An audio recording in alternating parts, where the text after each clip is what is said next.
मिहिर की बात सुनकर आकर्ष भी अपने आप को हंसने से रोक नहीं पाया। यह उरूमी बाकी सभी योद्धाओं से पूरी तरह अलग था, या फिर कहे तो थोड़ा अजीब था। इस दुनिया में आने के बाद उसने पहले ऐसा योद्धा देखा था जिसने अपने ही गुरुकुल को इस प्रकार से पीछे हटने पर मजबूर कर दिया था, वो भी बिना हथियार उठाए। वैसे देखा जाए तो इसकी सबसे बड़ी वजह उसकी वह विशेष पहचान थी। अगर दूसरा कोई योद्धा होता तो गुरुकुल उसे बड़ी आसानी से निष्कासित कर देता, पर उरूमी के मामले में वह ऐसा नहीं कर सकते थे, क्योंकि उरूमी उन 5 शक्तिशाली योद्धाओं में शामिल था जिन्होंने अपनी शक्ति अवंती साम्राज्य की नई पीढ़ी के योद्धाओं के बीच स्थापित की थी। वैसे मुझे तो इस उरूमी की हरकतें बिल्कुल भी अच्छी नहीं लगी हैं। अपनी शक्ति का लोहा सभी योद्धाओं से मनवाने के बाद वो इस तरह से एक लड़की के प्यार में फंसकर अपने गुरुकुल की बेइज्जती कैसे कर सकता है? एक योद्धा के नजरिए से देखा जाए तो यह बिल्कुल भी सही नहीं है। उसे तो मर जाना चाहिए। अविनाश, जो कि पास ही में बैठकर मिहिर और आकर्ष की बातें सुन रहा था, उसने एक कर्कश आवाज में कहा। उसकी बात सुनकर एक पल के लिए तो आकर्ष ने उसकी तरफ देखा और फिर उसे नजरअंदाज करने लगा। वह अविनाश की इस बात से बिल्कुल भी सहमत नहीं था। तो क्या हुआ? अगर उरूमी ने अपनी शक्ति का लोहा सभी से मनवाया था, इसका मतलब यह नहीं था कि वह अपने खुद के अस्तित्व के बारे में पूरी तरह से भूल जाता। इस दुनिया में सभी योद्धा अपने खुद के लिए जीते थे। दूसरों को खुश करने के लिए कोई कुछ नहीं करता था। उरूमी भी शायद उस लड़की के द्वारा दिल तोड़े जाने के बाद अपने आप को संभाल नहीं पाया होगा, इसलिए उसने ऐसा रास्ता चुना होगा। तुम्हें थोड़ा सोच समझकर बोलना चाहिए था। शायद तुमने अपनी बातों से कुछ लोगों को नाराज कर दिया है। जैसे ही अविनाश ने अपनी बात खत्म की, आकर्ष का ध्यान अपने सामने की छावनी में बैठ 4 योद्धाओं पर चला गया। उरूमी के बारे में अविनाश ने अभी जो कुछ भी कहा था, शायद उन 4 योद्धाओं को वह बिल्कुल भी अच्छा नहीं लगा था। अब उन 4 योद्धाओं में से एक पतला योद्धा अपनी जगह से खड़ा हुआ और सामने के मैदान की तरफ जाने लगा। एक पल के लिए रजत को छोड़कर छावनी और उसके आसपास जितने भी योद्धा बैठे थे, उन सभी का ध्यान उस पतले योद्धा पर चला गया। बाकियों की तरह रजत ने इस मामले पर कोई भी प्रतिक्रिया नहीं दी थी। वो अभी भी अपनी तलवार को अपने हाथ में मजबूती से पकड़कर आंखें बंद करके बैठा था। आदि स्रोत गुरुकुल का यह शिष्य आखिर करना क्या चाहता है? इस समय आसपास खड़े बहुत से योद्धाओं के मन में यही सवाल चल रहा था। मैदान में पहुंचने के बाद आदि स्रोत गुरुकुल का वह शिष्य आकर्ष की छावनी की तरफ देखने लगा। उसकी नजर इस समय अविनाश पर थी। सीनियर उरूमी हमारे गुरुकुल के शिष्यों के लिए किसी नायक की भांति है। हम सभी उनका बहुत ज्यादा सम्मान करते हैं, लेकिन आज सप्तशौर्य गुरुकुल के इस शिष्य ने हमारे सीनियर उरूमी के बारे में कुछ कटु वचन कहने की हिम्मत की है। इसका कहना है कि उनकी हरकतें बिल्कुल भी ठीक नहीं है। जब तुम्हें इतना सब कुछ पता है तो निश्चित रूप से तुम्हारे पास ताकत भी अच्छी खासी होगी। अगर तुम्हें लड़ने से डर नहीं लग रहा हो तो क्या तुम मेरे साथ एक छोटा सा मुकाबला करना चाहोगे? मुख्य मुकाबला शुरू होने में अभी भी समय है। इसी बहाने हम अपनी शक्ति का भी थोड़ा बहुत प्रदर्शन कर देंगे। आदि स्रोत गुरुकुल के उस शिष्य ने पहले तो आसपास खड़े सभी योद्धाओं को संबोधित करते हुए कहा और फिर सभी के सामने अविनाश को चुनौती दी। तुम्हें क्या लगता है मैं तुम्हारी चुनौती से डर जाऊंगा? आदि स्रोत गुरुकुल के उस शिष्य की चुनौती सुनकर अविनाश ने एक कर्कश आवाज में जवाब दिया। इसके बाद वह तुरंत ही अपनी जगह से खड़ा हुआ और अपनी गम्य श्रेणी की युद्ध कला का प्रयोग करते हुए मैदान के अंदर आ गया। बाकियों की तरह आकर्ष भी बड़ी रुचि के साथ इस समय मैदान की तरफ देख रहा था। योद्धाओं में मुकाबला होना सामान्य था, इसलिए उसे उन दोनों योद्धाओं के आपस में मुकाबला करने से कोई आपत्ति नहीं थी। सभी का ध्यान इस समय मैदान की तरफ था, सिर्फ रजत को छोड़कर। वह अभी भी अपनी आंखें बंद करके बैठा था। इधर अविनाश के मैदान में आते ही आदि स्रोत गुरुकुल का वह शिष्य प्रहार करने के लिए आगे बढ़ा। प्रहार करने के लिए उसने अपने जादुई हथियार तक को बाहर निकाल लिया था। अपने जादुई हथियार की मदद से सबसे पहले उसने अपनी ताकत में वृद्धि की और फिर अपनी आंतरिक ऊर्जा का इस्तेमाल करते हुए हवा में 3 पंजों का निर्माण किया। उसके सिर के ऊपर इस समय 770 हाथियों की परछाइयां प्रकट हो रखी थीं, जिसमें से 600 हाथियों की परछाइयां तो उसकी शारीरिक शक्ति थी और 170 हाथियों की परछाइयां उसके जादुई हथियार के द्वारा उसकी ताकत में की गई वृद्धि थी। इस ताकत को देखने के बाद सभी को पता चल गया था कि आदि स्रोत गुरुकुल का वो शिष्य एक ब्रह्म मंडल के 4थे स्तर का योद्धा है और उसके पास जो जादुई हथियार है वो 7वें स्तर का है। जल्दी प्रहार करो और मुकाबला खत्म करो।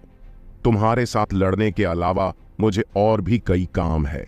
अविनाश ने अपने हाथों को मरोड़ते हुए एक उत्साहित स्वर में कहा। अपनी बात खत्म करने के बाद उसने एक बार फिर से अपनी तेज रफ्तार का इस्तेमाल किया और उन तीनों पंजों को रोकने के लिए आगे बढ़ा। अब अविनाश ने भी अपने जादुई हथियार को प्रकट किया।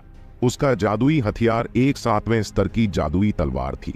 तलवार प्रकट होने के बाद उसने सबसे पहले वाले पंजे को अपना निशाना बनाया और उस पर अपनी तलवार से प्रहार किया। अविनाश के सिर के ऊपर भी इस समय तक 770 हाथियों की परछाइयां प्रकट हो चुकी थीं, जिसका मतलब था कि वह भी एक ब्रह्म मंडल के 4थे स्तर का योद्धा था। दोनों की शक्ति बराबर है, इसलिए कहना मुश्किल है कि दोनों में से कौन जीतेगा। कुछ शिष्यों ने बड़े ध्यान से दोनों के मुकाबले की तरफ देखते हुए कहा। एक पलक झपकने जितने समय में दोनों योद्धा एक दूसरे के सामने पहुंच चुके थे और दोनों के प्रहार भी एक दूसरे से टकरा गए थे। जैसे ही दोनों के प्रहारों की टक्कर हुई, एक जोरदार धमाका हुआ और हवा के अंदर कुछ ऊर्जा तरंगे गोलाकार परिधि के साथ आगे बढ़ने लगी। दोनों के प्रहार इतने भीषण थे कि उनकी टक्कर के द्वारा जो हवा में दाब उत्पन्न हुआ था उसे दूर खड़े योद्धा भी महसूस कर पा रहे थे।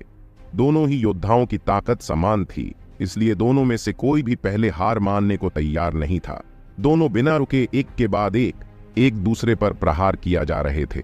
दोनों के मुकाबले के कारण मैदान का अधिकांश हिस्सा धुंध से भर गया था। दूर से दोनों योद्धाओं को देख पाना भी मुश्किल था, लेकिन अभी भी दोनों योद्धा रुकने को तैयार नहीं थे। कभी तलवार तो कभी अपने शरीर के अंगों के द्वारा दोनों योद्धा एक दूसरे पर बिना रुके प्रहार कर रहे थे। इस तरह तो अगर यह 1 घंटे भी लड़ते रहे तो भी इनमें से कोई नहीं जीत पाएगा।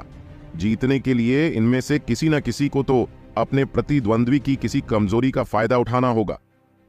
अविनाश और आदि स्रोत गुरुकुल के उस शिष्य का मुकाबला देखते हुए आकर्ष ने अपने आप से कहा। अपनी आध्यात्मिक शक्ति के साथ वह साफ महसूस कर पा रहा था कि दोनों योद्धा शक्ति और रफ्तार दोनों में समान स्तर पर है, और तो और वो दोनों जो आंतरिक ऊर्जा इस्तेमाल कर रहे थे वह भी समान स्तर पर ही थी। देखते ही देखते आधा घंटा बीत गया, लेकिन अभी तक दोनों में से कोई भी विजेता नहीं बना था। मेरे हिसाब से तो इन दोनों को अभी यह मुकाबला छोड़ देना चाहिए। ऐसे तो अगर यह पूरे दिन भी लड़ते रहे तो भी विजेता का फैसला नहीं होगा, एक शिष्य ने कहा। मुझे भी ऐसा ही लगता है। दोनों शक्ति, रफ्तार और युद्ध कला तीनों में समान स्तर पर है। अपनी पूरी आंतरिक ऊर्जा का इस्तेमाल करने के बाद भी जब इनके बीच में विजेता का फैसला नहीं हो रहा है तो अब इस लड़ाई का क्या मतलब? ये लोग बेकार में ही लड़कर अपनी आंतरिक ऊर्जा को व्यर्थ कर रहे हैं, एक अन्य शिष्य ने कहा। आसपास खड़े बाकी योद्धा भी इन दोनों की बातों से सहमत थे। बच्चे, आज तो मैं तुम्हें छोड़ रहा हूं, लेकिन आगे से फिर कभी भी तुमने हमारे सीनियर उरुमी के बारे में कटु वचन कहने की हिम्मत की तो तुम्हारे शरीर से तुम्हारे प्राण छीन लिए जाएंगे। आदि स्रोत गुरुकुल के उस शिष्य ने अब मुकाबला करना बंद कर दिया और मैदान से बाहर जाते हुए अविनाश से कहने लगा, क्या तुम सच में तुम्हारे उस सीनियर उरुमी के लिए अपनी जान जोखिम में डालना चाहते हो? तुम्हें लगता है कि उसे अब तुम लोगों की कोई परवाह होगी? आदि स्रोत गुरुकुल के उस शिष्य की धमकी सुनने के बाद अविनाश गुस्सा नहीं हुआ, बल्कि उसने स्थिति को संभालने की कोशिश की। उसे उस शिष्य की बात पर बिल्कुल भी संदेह नहीं था। भले ही दोनों की ताकत बराबर थी, लेकिन अगर वह शिष्य अपने शरीर के अंदर ऊर्जा से विस्फोट कर देता है तो वो दोनों ही मर सकते थे। मुझे इससे कोई फर्क नहीं पड़ता कि उन्हें अब हमारी परवाह है या नहीं। मैं सिर्फ इतना जानता हूं कि उन्होंने एक बार मेरी जान बचाई थी, इसीलिए जब जरूरत पड़ेगी तो मैं अपनी खुद की जान भी उनके लिए देने को तैयार हूं। आदिस्रोत गुरुकुल के उस शिष्य ने एक गंभीर स्वर में कहा। उसकी आंखों में इस समय अविनाश के प्रति कत्ल का भाव भी साफ दिखाई दे रहा था। इस बार अविनाश ने कोई भी जवाब नहीं दिया। सबसे पहले तो वह फिर से उरूमी के बारे में कुछ कहकर आदिस्रोत गुरुकुल के बाकी शिष्यों को भड़काना नहीं चाहता था, और दूसरी वजह यह थी कि अगर वह कुछ कह भी देता तो भी उसका उस शिष्य पर ज्यादा कोई असर नहीं पड़ता। वह बस समय की बर्बादी होती और कुछ नहीं। भले ही बाकियों को वह शिष्य थोड़ा पागल लग रहा था, लेकिन आकर्ष को उसका चरित्र बहुत पसंद आया था। इस दुनिया में आने के बाद उसे ऐसे बहुत ही कम योद्धा मिले थे जो एहसान चुकाने के लिए अपनी जान देने को भी तैयार थे। अविनाश और आदिस्रोत गुरुकुल के उस शिष्य के मुकाबले के बाद और भी कई शिष्य मुकाबला करने के लिए मैदान में उतरे। आकर्ष के पास इस समय करने के लिए कुछ भी नहीं था, इसलिए वो बस अपनी जगह पर बैठकर औषधीय जल का सेवन करने लगा और उन योद्धाओं के मुकाबलों को देखने लगा। सप्तशौर्य गुरुकुल के सबसे छोटे शिष्य, क्या तुम मेरे साथ मुकाबला करना चाहोगे? ठीक इसी समय आकर्ष को अपने कानों में एक बहुत ही कर्कश आवाज सुनाई पड़ी। जब उसने सर उठाकर सामने की तरफ देखा तो पाया कि एक बहुत ही दुबला पतला सा लड़का मैदान में खड़े होकर उसको चुनौती दे रहा है। इस लड़के के चेहरे पर एक तिरस्कार की भावना थी। आकर्ष, इस प्रकार की चुनौतियों को नजरअंदाज करने की कोशिश किया करो। गिरिगंज गुरुकुल का यह शिष्य मुझसे पहले भी हार चुका है, इसलिए यह तुम्हें कमजोर समझकर मुकाबले की चुनौती दे रहा है ताकि अपनी बेइज्जती का बदला ले सके। मिहिर ने आंतरिक ऊर्जा के द्वारा एक संदेश आकर्ष के पास भेजा। तो यह मेरा इस्तेमाल करना चाहता है। असल में गिरिगंज गुरुकुल का वह शिष्य 3 बार पहले ही हार चुका था। उसे अपनी इज्जत फिर से हासिल करनी थी, इसलिए उसने आकर्ष को इस्तेमाल करना चुना। उसके हिसाब से आकर्ष उम्र में काफी छोटा था, इसलिए उसका ऊर्जा स्तर भी निम्न होना चाहिए था। वो उसे आसानी से हरा सकता था। इस प्रकार के लोगों से आकर्ष का सामना पहले भी हो चुका था, इसलिए उसने उस शिष्य की बात पर ज्यादा प्रतिक्रिया नहीं दी। क्या हुआ? कहीं तुम मेरे साथ मुकाबला करने से डर तो नहीं गए? ऐसा तो नहीं होना चाहिए। मैंने तो सुना है कि सप्तशौर्य गुरुकुल के शिष्य बहुत ही ज्यादा शक्तिशाली और प्रतिभाशाली होते हैं, लेकिन तुम तो मेरे साथ मुकाबला करने से भी डर रहे हो। लगता है मैंने तुम्हारे गुरुकुल के बारे में गलत सुना है। कोई बात नहीं, मैं मुकाबले के लिए किसी दूसरे योद्धा को ढूंढ लूंगा जिसके पास लड़ने की हिम्मत होगी। तुम जाओ और बच्चों के साथ कंचे खेलो। पता नहीं इतना बड़ा मूर्ख कौन था कि तुम्हारे गुरुकुल को अवंती साम्राज्य के सबसे शक्तिशाली गुरुकुल की उपाधि दे दी। तुम लोग सबसे आगे तो हो, मगर लड़ने में नहीं बल्कि पीठ दिखाकर भागने में। गिरिगंज गुरुकुल के उस शिष्य ने सभी के सामने सप्तशौर्य गुरुकुल का मजाक उड़ाते हुए कहा। अपने गुरुकुल का अपमान सुनकर आकर्ष के चेहरे के भाव थोड़े कठोर हो गए और वो जवाब देने के लिए खड़ा होने वाला ही था कि तभी मिहिर ने उसके कंधे पर हाथ रखा और उससे शांत होने का इशारा किया। अब मिहिर खुद अपनी जगह पर खड़ा हुआ और गिरिगंज गुरुकुल के उस शिष्य की तरफ देखते हुए कहा, तो तुम कहना चाहते हो कि हमारे गुरुकुल के शिष्यों में लड़ने की हिम्मत नहीं है? अगर ऐसी ही बात है तो क्या तुम मेरे साथ फिर से एक बार मुकाबला करना चाहोगे? तुम्हें अभी पता चल जाएगा कि हमारे गुरुकुल के शिष्यों में कितनी हिम्मत है। वैसे तो गिरिगंज गुरुकुल का वह शिष्य और मिहिर दोनों ही ब्रह्म मंडल के 4थे स्तर के योद्धा थे, लेकिन मिहिर का ऊर्जा स्तर ब्रह्म मंडल के 4थे स्तर के चरम पर पहुंचा हुआ था। इसलिए ताकत के मामले में समान होने के बावजूद भी रफ्तार के मामले में मिहिर थोड़ा आगे था। जैसे ही गिरिगंज गुरुकुल के उस शिष्य ने मिहिर की बात सुनी तो उसके चेहरे के भाव कठोर हो गए। मिहिर, मुझे लगता है कि गिरिगंज गुरुकुल का यह शिष्य सही कह रहा है। हम लोग यहाँ पर अपने गुरुकुल का प्रतिनिधित्व करने आए हैं, एक दूसरे की मदद करने के लिए नहीं। इसलिए अगर वह शिष्य आकर्ष को मुकाबले की चुनौती दे रहा है तो मेरे हिसाब से आकर्ष को आगे जाकर उसकी चुनौती स्वीकार करनी चाहिए। अगर यह ऐसे ही अपनी जगह पर बैठा रहेगा तो लोग तो हमारा मजाक उड़ाएंगे। ठीक इसी समय एक कर्कश आवाज ने सभी का ध्यान अपनी तरफ खींचा। आकर्ष, यहां चुपचाप बैठे मत रहो और जाकर इस शिष्य से मुकाबला करो। हम तुम्हें यहां पर अपने साथ गुरुकुल का नाम रोशन करवाने के लिए लेकर आए हैं, गुरुकुल का नाम मिट्टी में मिलवाने के लिए नहीं। उस योद्धा ने इस बार आकर्ष को अपना निशाना बनाते हुए कहा। यह योद्धा कोई और नहीं बल्कि उदय था, उनके खुद के गुरुकुल प्रमुख का शिष्य। जब से गुरुकुल प्रमुख ने आकर्ष को वह ऊर्जा आवेशम फल दिया था, तभी से उदय और आकर्ष एक दूसरे के विपक्ष में खड़े हो गए थे।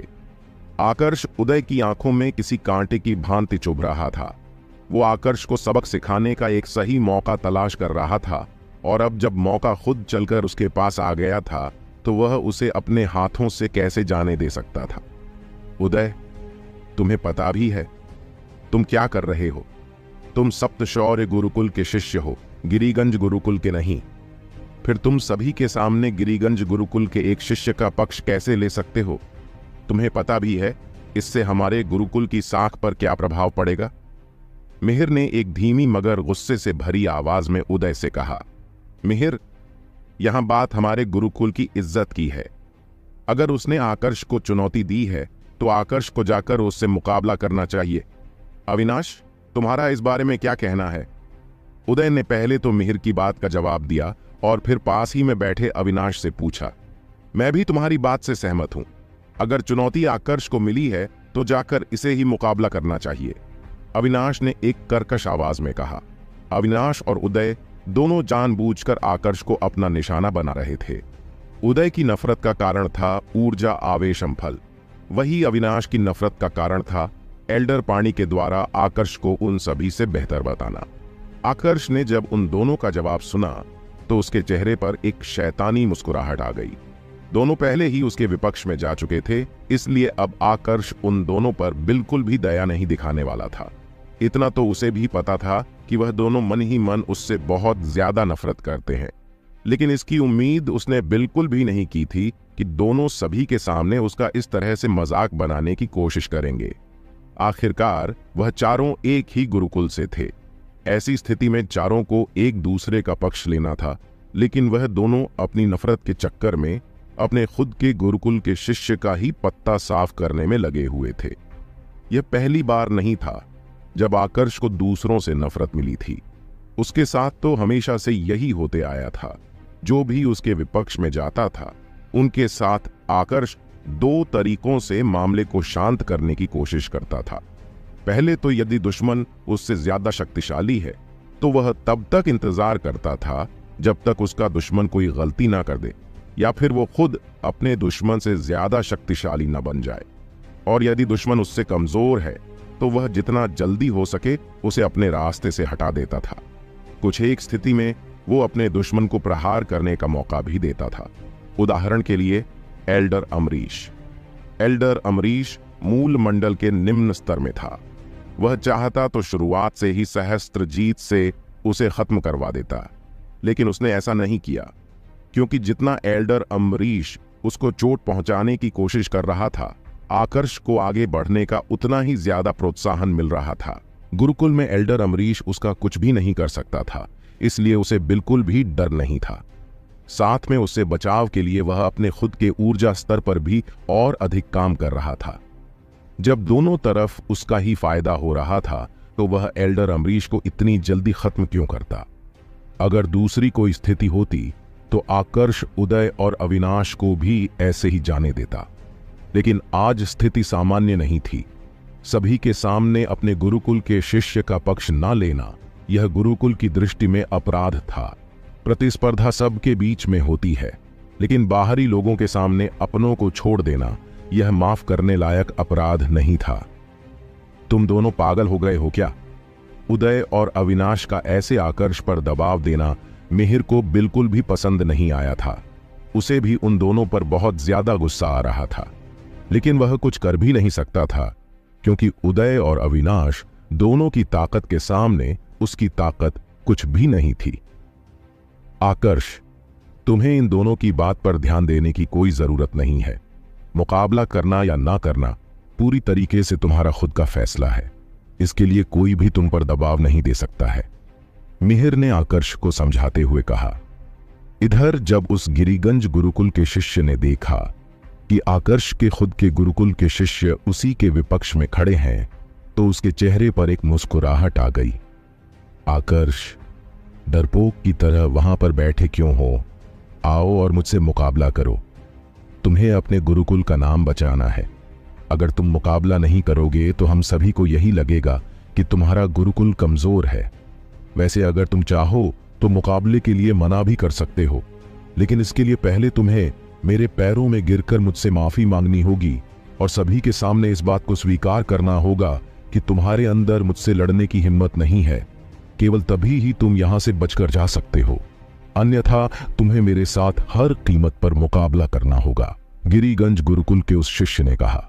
पैरों पर गिरकर माफी मांगना एक योद्धा के लिए इससे ज्यादा शर्म की बात और कुछ भी नहीं हो सकती थी।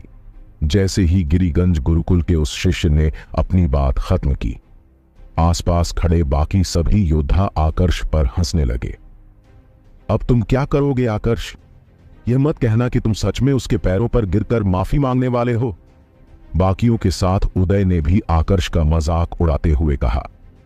मेरे हिसाब से तो इसे माफी मांग लेनी चाहिए। अगर लड़ने की हिम्मत ना हो तो लड़ाई टालना ज्यादा बेहतर होता है। अविनाश ने भी उदय का साथ देते हुए कहा। हम सभी एक ही गुरुकुल से हैं, फिर तुम लोग सभी के सामने आकर्ष का मजाक कैसे बना सकते हो? उसकी मदद करने की जगह तुम उल्टा हमारे ही प्रतिद्वंदियों का साथ दे रहे हो। मुझे पता है कि आकर्ष से तुम लोगों की नहीं बनती है, लेकिन इसके लिए तुम बाकी सभी को हमारे गुरुकुल पर हंसने का मौका कैसे दे सकते हो? मिहिर ने एक गुस्से से भरी आवाज में उदय और अविनाश से कहा।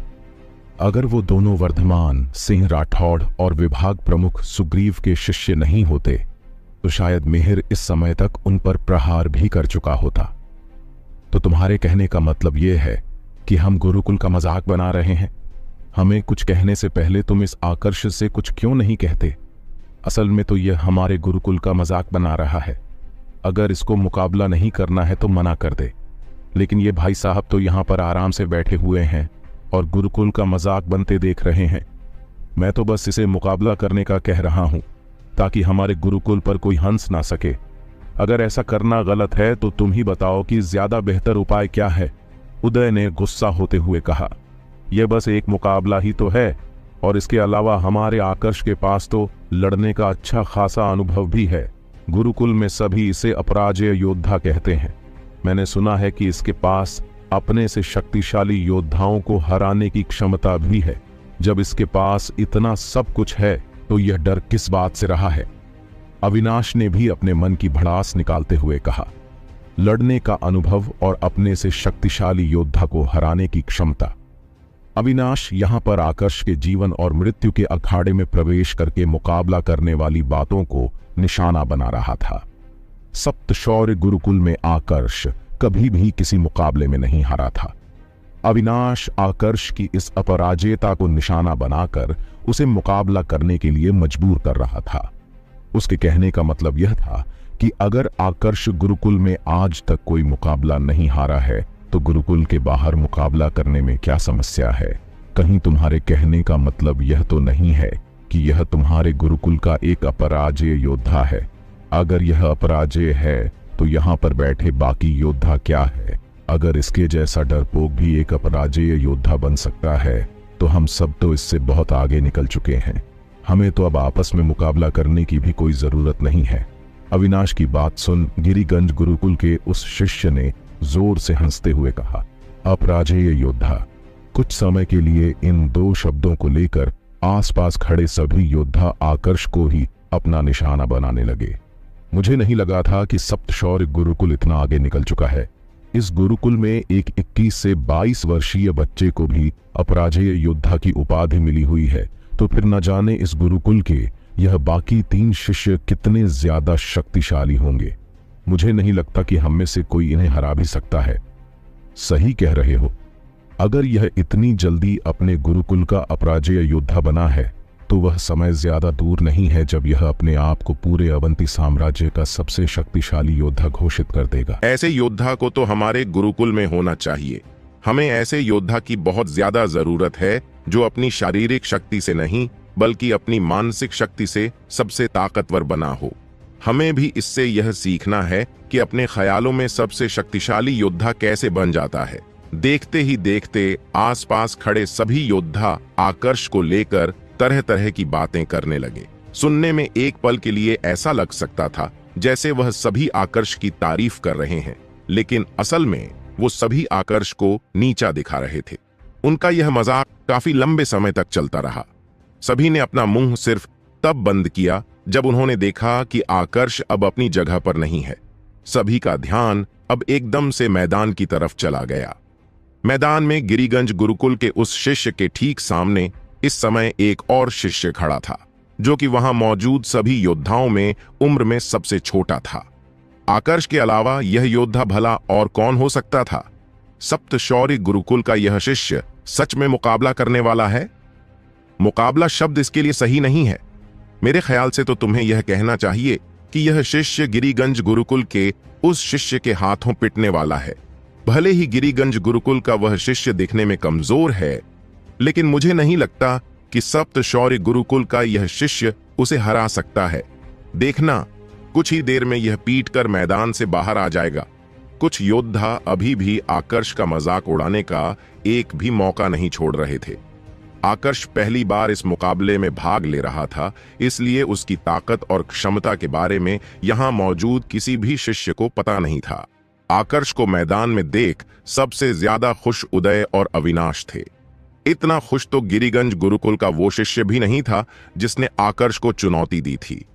उन दोनों ने तो इसकी कल्पना करनी भी शुरू कर दी थी कि आकर्ष किस तरह से गिरिगंज गुरुकुल के उस शिष्य के हाथों पिट रहा है। इस समय सिर्फ एक ही योद्धा ऐसा था जिसे आकर्ष की चिंता थी, और वह योद्धा था मिहिर। आकर्ष, अगर तुम्हारा प्रतिद्वंदी तुमसे ज्यादा शक्तिशाली हो तो चुपचाप हार मान लेना। तुम्हें किसी के भी सामने कुछ साबित करने की जरूरत नहीं है। मिहिर ने आंतरिक ऊर्जा के द्वारा एक संदेश आकर्ष के पास भेजा। चिंता मत करें सीनियर मिहिर, अगर मुकाबला मेरे अंदाज से ज्यादा भीषण हुआ तो मैं वापस लौट आऊंगा। आकर्ष ने भी तुरंत अपना जवाब भेजा और फिर अपना पूरा ध्यान अपने प्रतिद्वंदी पर केंद्रित किया। सभी को बोलने का अधिकार है, लेकिन बोलने वाले को यह पता होना चाहिए कि वह अपनी सीमा को पार ना करे। तुम मुझसे मुकाबला करना चाहते थे, उसमें कुछ भी गलत नहीं है, लेकिन तुम्हें हमारे गुरुकुल को बीच में नहीं लाना चाहिए था। क्या तुम्हारे गुरुकुल के अंदर सभी को यही सिखाया जाता है कि जब बात ना बने तो अनाप शनाप बकने लगो? हो सकता है हमारा गुरुकुल पहले की भांति शक्तिशाली नहीं है, पर इसका मतलब यह नहीं है कि तुम्हारा गुरुकुल हमसे आगे चला गया है। हम चाहे कितने भी पीछे क्यों ना आ जाएं, तुम सभी से हमेशा आगे ही रहेंगे। आकर्ष ने एक बहुत ही शांत स्वर में कहा। अब जब बात बेइज्जती करने पर आ ही गई थी तो वह भी पीछे कैसे रह सकता था। यह तो अभी पता चल जाएगा कि कौन कितना आगे है और कौन कितना पीछे। गिरिगंज गुरुकुल के उस शिष्य ने एक कर्कश आवाज में कहा।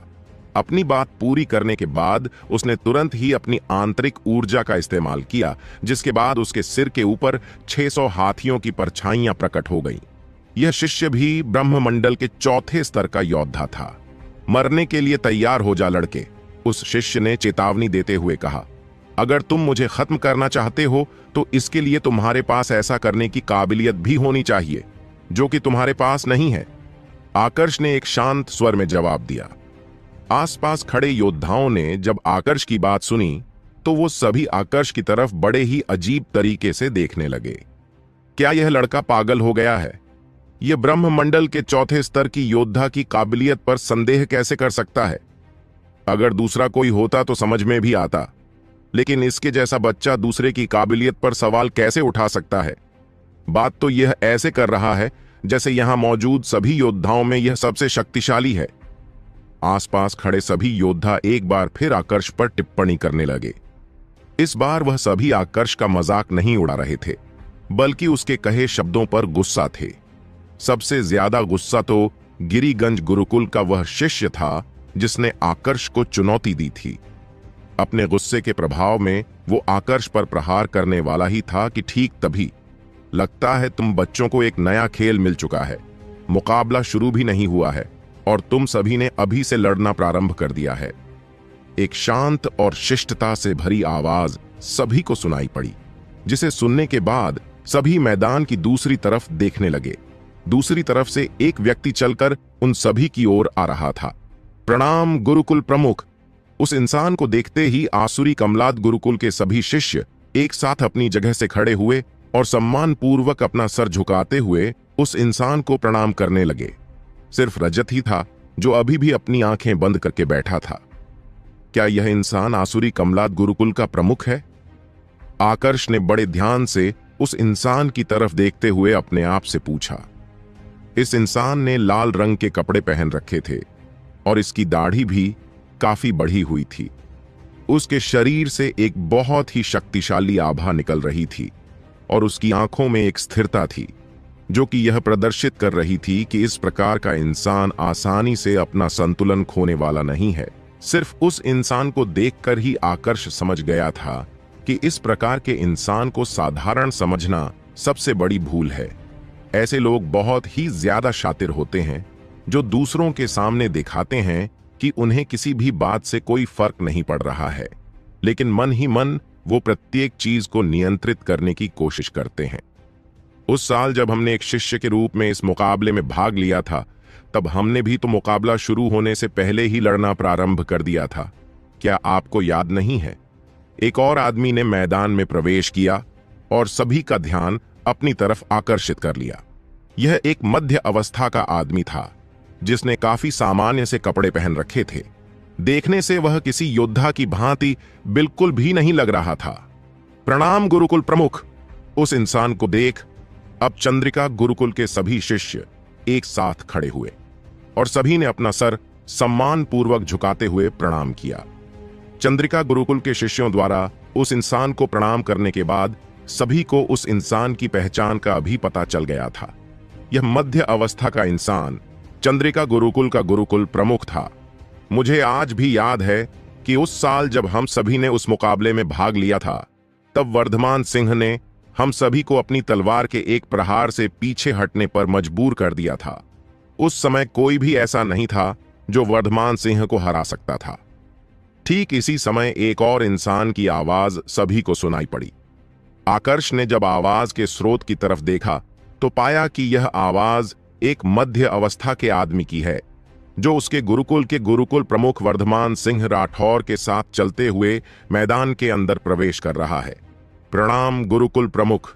अब इस बार गिरिगंज गुरुकुल के सभी शिष्य खड़े हुए और उन सभी ने उस मध्य अवस्था के इंसान को प्रणाम किया। उन सभी के साथ आकर्ष, अविनाश, उदय और मिहिर ने भी अपने गुरुकुल के गुरुकुल प्रमुख वर्धमान सिंह राठौड़ को प्रणाम किया।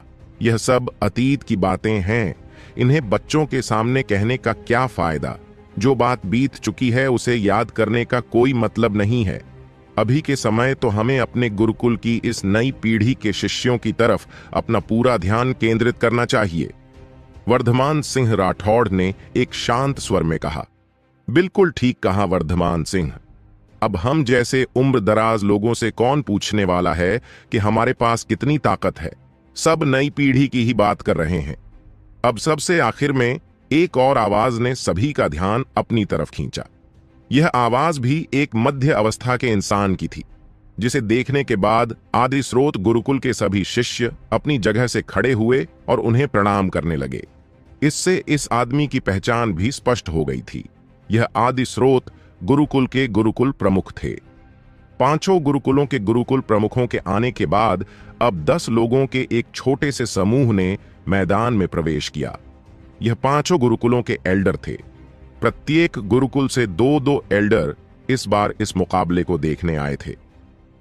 मैंने भी सुना था कि उस साल वर्धमान सिंह ने काफी अच्छा प्रदर्शन किया था, मगर अफसोस उम्र में वर्धमान सिंह से बड़ा होने के कारण मैं उस मुकाबले में भाग नहीं ले पाया था। आसुरी कमलाद गुरुकुल के गुरुकुल प्रमुख ने जोर से हंसते हुए कहा। यह बच्चा? अचानक से चंद्रिका गुरुकुल के गुरुकुल प्रमुख का ध्यान आकर्ष पर गया और वो उसकी छोटी उम्र देख चौंक पड़े। प्रत्येक 3 साल बाद होने वाले इस तरह के कई मुकाबले वो आयोजित करवा चुके थे, लेकिन आज पहली बार वो इतनी छोटी उम्र के योद्धा को ऐसे मुकाबले में भाग लेते देख रहे थे।